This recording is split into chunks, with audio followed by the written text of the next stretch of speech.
On a warm July afternoon, in 1985, a 15-year-old girl walked out of her home in Glen Ellyn, Illinois.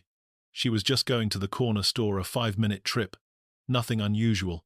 She promised her mum she'd be right back, carrying a soda and a chocolate bar in her hands. But she never returned. Hours later, panic replaced patience, and by the next morning the entire community was searching. Then came the discovery. Her body hidden in the tall grass, just steps away from the path she and dozens of neighborhood kids had taken countless times before. This wasn't just another missing person case. It was a nightmare that shattered a safe community. A story that baffled police for decades, and a tragedy that exposed both the failure of justice and the terrifying patience of a killer who thought he'd gotten away with murder. For over 30 years, detectives hit dead ends, families grieved, and one innocent man's life was destroyed by false suspicion. But buried inside a tiny vial of evidence collected back in 1985 was the truth. A truth that technology would one day unlock. And when it finally did, the name that surfaced shocked everyone. Tonight, you'll hear the story of Christy Wesselman, a girl who should have grown up, who should have lived, but whose stolen future forced a town and a nation to ask, how many more killers walk among us, hidden in plain sight, waiting to strike again? A girl went to a store just 2 minutes away from her house, but she never came back. The police started their search, and over the course of the bland investigation, they uncovered some pretty strange clues. Still, the mystery remained unsolved for decades until the truth came out in a completely unexpected way. Christy Wesselman was born on April 19, 1970, in Glen Ellyn, Illinois. She lived there with her mum, 2 older brothers, and a sister. Their town was considered one of the safest in the area, and Christy loved spending time outside. She'd spent hours wandering the streets, toaming with other kids from the neighborhood. At school, Christy was popular and had a lot of friends. She was actively involved in school life and even got elected as vice president of her class. On top of that, she played volleyball and softball. In the summer of 1985, 15-year-old Christy was taking summer classes at school and spent most of her free time hanging out with friends. On July 21, Christy came home from school around 3:30 p.m. Right after getting home, she decided to walk to a local store to grab a soda and a chocolate bar for herself and her mum. Her mother expected her back in just a few minutes since the store was close by. But as time went on, it became clear something was wrong, because Christy wasn't coming home at first. Her mum thought she might have run into some friends and gone off with them. Back then there were no cell phones, so she couldn't check in with Christ and had no choice but to wait as evening set. In her worry only grew, she called Christa's friends, but none of them had seen her that day. Growing desperate, she headed to the store herself, scanning the streets along the way, but there was no sign of Christ anywhere. Christa's family spent the next several hours searching for her, but when there was still no sign of her by 1:50 a.m., her mother decided to contact the police. Officers quickly joined the search, starting by piecing together Christa's last known movements. First they spoke with the clerk at the store she'd visited. The man knew Christy well. He lived nearby and had even babysat her when she was younger. He confirmed that Christy had come by around 4:00 p.m., picked up some chocolate bars and left. She didn't mention where she was headed, but the clerk noted that she seemed happy and nothing about her behavior struck him as unusual. Police also found a few other witnesses who had seen Christa at the store, but none of them could recall where she went after that. Investigators spoke to all of Christa's friends, considering the possibility that she might have lost track of time while hanging out with some of them, but none of her friends had seen her that day. Police then focused all their resources on the search and began combing through the streets, but by that time It was already the middle of the night, making the search even more challenging. Despite their determination, there was no trace of Christy. No clues, no leads, nothing.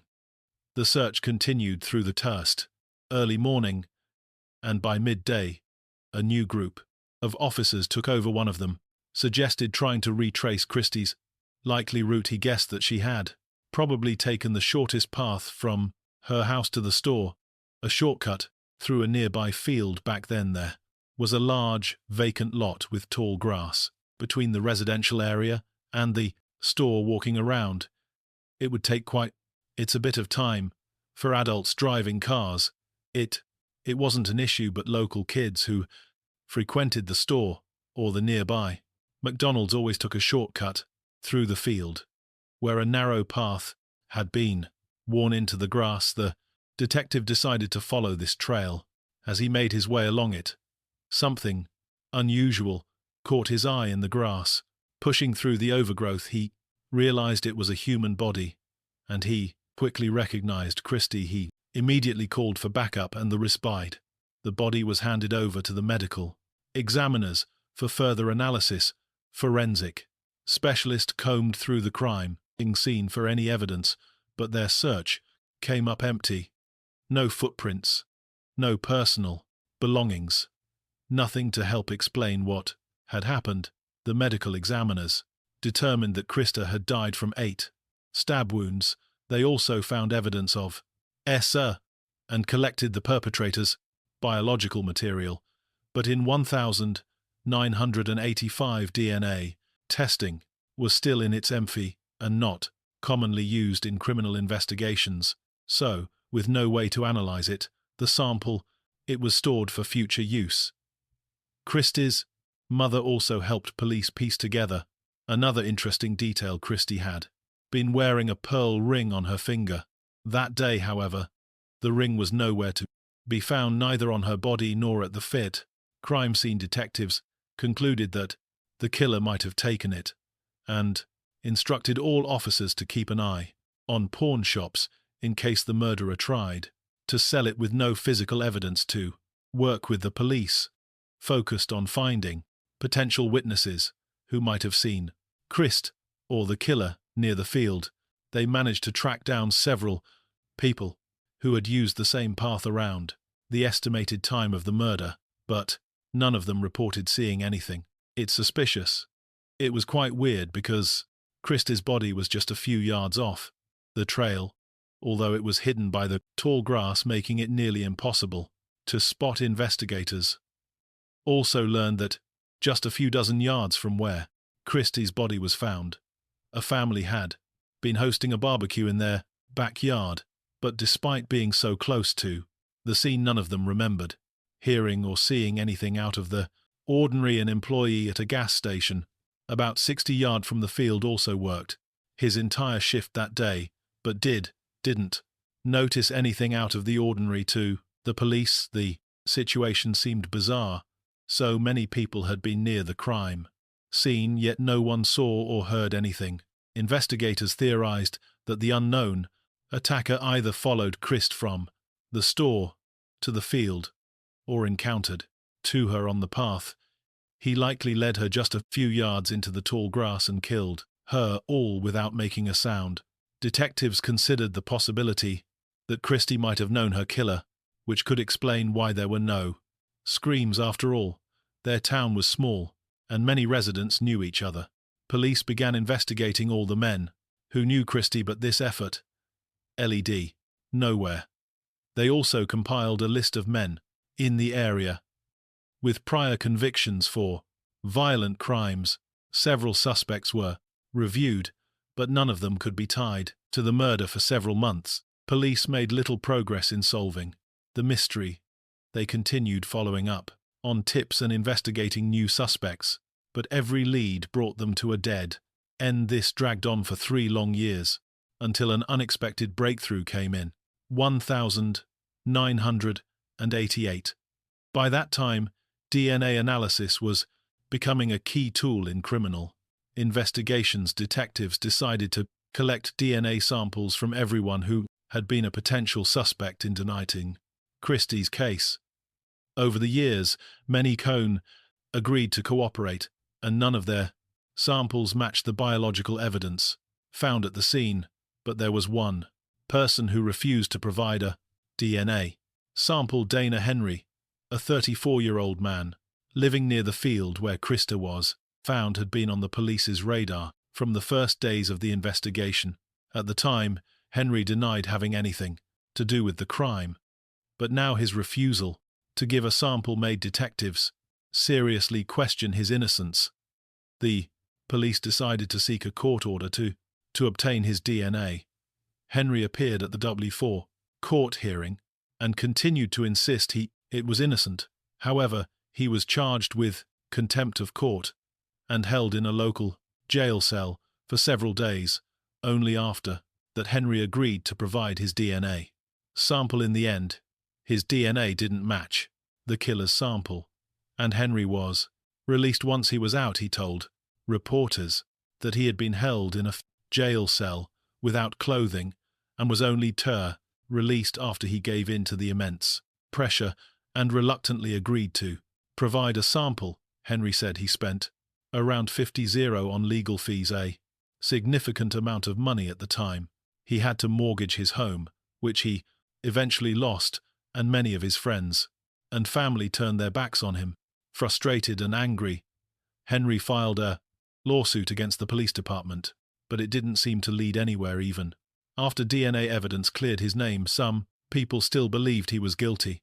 Years later, Henry admitted to reporters that the whole ordeal had ruined his life, even though he was never formally charged with a crime. For another year, Christa's case remained at a standstill until 1989, when an unexpected twist brought it back into the spotlight. A judge issued a restraining order against a local man who had been bombarding the victim's family with tips about who he believed was responsible for Christie's murder. The man named Willis first contacted Christie's relatives in late 1985. He claimed to have information about the killer's identity and started sending them various leads. Each tip was investigated by the police, but every time it turned out to be either far-fetched or completely irrelevant to the case. This dragged on for almost 4 years until Christie's family couldn't take it anymore. They filed a complaint, and a judge issued an order barring Willis from ever contacting them again. Following the restraining order, police decided to investigate Willis himself, but they found no evidence linking him to the crime. In 2000, the killer's DNA was uploaded to the FBI database, but no matches were found. The case remained cold for many years. From time to time, the police revisited it, following up on tips, but they never got any closer to catching the killer. This went on for 3 entire decades. Over the years, the original detectives had all retired or moved on, and Christa's case had been assigned to a new team. Then, in 2015, something completely unexpected happened. One day, they got a notification from the FBI database. The DNA sample from Christie's killer perfectly matched a recently uploaded profile. The DNA belonged to a 62-year-old man named Michael Jones, who lived in a small town called Champaign, about 150 mi from Christie's home. Jones's DNA was added to a database after he was arrested for domestic violence. His wife had reported him to the police, which led to his arrest. According to an Illinois law passed in 2002, anyone suspected of a crime has to provide a DNA sample. Interestingly, the main advocate for this law was the state's attorney from the same county where Christa's murder took place, and this particular unsolved case had been a major factor in his push to eventually get this legislation passed. As soon as the DNA match came through, investigators jumped into action, looking into Michael Jones. The first thing that stood out was that his name had never been mentioned in the case before. He wasn't a suspect, a witness, or even someone remotely connected to the investigation. The detective simply hadn't known he existed. Michael Jones had a long criminal history. His first run-in with the law came in the mid-sevens when he assaulted a Peak woman, but for some unknown reason, he apparently avoided any real consequences. Just a year later, Jones attacked a browned 27-year-old woman, assaulted her, and left on her in a hospital parking lot when police issued a warrant for his arrest. Michael turned himself in during his trial. He expressed deep regret for his actions and claimed he had a great respect for the law. That's why he surrendered voluntarily. Jones also insisted that he suffered from serious mental health issues and needed professional help. However, an independent psychiatrist determined that he was fully aware of his actions as a result. Jones was sentenced to 10 to 20 years in prison, as you might have guessed, was released early for good behavior. He ended up serving just 6 years of his sentence and was back on the streets by 1983, 2 years before Christy's murder. What's even more striking is that his victim wasn't informed of his early release later. She stated that had she known, she would have done everything in her power to challenge the decision. A year after his release, Michael got married, but in 1994, his first wife left him and secured a restraining order against him. The reason he had been showing an unhealthy interest in one of her young relatives. But despite this alarming behavior, no formal charges were ever filed. In 1999, Michael was arrested again, this time for assaulting a family member of his new girlfriend. Detectives also learned that Michael often went on long solo motorcycle trips and frequently visited relatives in Chicago, given that Christy's town was on the pristine outskirts of his route. It's possible he passed through the area while traveling to see his family. If that was the case, I would explain why he never appeared on the detective's radar. If Michael was just passing through for a few hours, tracking his presence would have been nearly impossible. Christ's mother said she had never heard his name before. When police first called her to ask about Michael, she didn't think much of it. Over the past 30 years, investigators had contacted her many times with questions, so this just felt like another routine inquiry. But everything changed when police obtained a fresh DNA sample from Michael while he was in prison and confirmed once and for all that he was the killer. They visited Christy's mother in person to deliver on the news. After all these years, the man responsible for her daughter's murder had finally been caught before formally charging Michael with Christy's murder. Detectives spoke with his ex-girlfriend and uncovered more details about him. She described Michael as someone with a volatile temperament. He could be calm one moment and then suddenly fly into a rage for no apparent reason. She also mentioned that he was obsessed with detective books and crime shows on TV. This information led investigators to suspect that Michael might not just be responsible for Christ's murder, but potentially other unsolved crimes as well. His frequent solo trips, criminal tendencies, and fascination with crime stories hinted that he might have known how to cover his tracks and avoid leaving evidence behind. After building their case against Michael, police officially charged him on September 18, 2015, and Michael denied any involvement in Christy's murder. The case eventually it went to court, but the wait dragged on for 3 long years. The trial didn't start until 2018. Prosecutors sought a life sentence, but in the end, Michael decided to plead guilty in exchange for a lighter sentence. As part of the deal, he wasn't required to reveal any details about the crime, but with the DNA evidence, there was no question about his guilt. As a result, the judge sentenced him to 80 years in prison with a possibility of parole no earlier than 2095. In other words, Michael will likely never walk free again. Christy's family thanked the investigators for finally bringing the case to a close. Christy's mother also expressed her frustration over Michael's early release. In 1983, she pointed out that if he had served his full 10-year sentence, he wouldn't have had the chance to attack her daughter, and Christy would still be alive today. Henry, the man initially suspected of the crime, also attended the trial of the real killer. In a later interview, he shared that the accusations had ruined his life, and even decades later, he hadn't fully recovered. He hoped that seeing justice served would help him heal, but it didn't. Henry also revealed that throughout all these years, no one from the police department ever apologized to him, let alone faced any consequences for the damage they had caused to his life. Share your thoughts on this story in the comments section, and don't forget to press the like button if you enjoyed my video. Thank you for watching.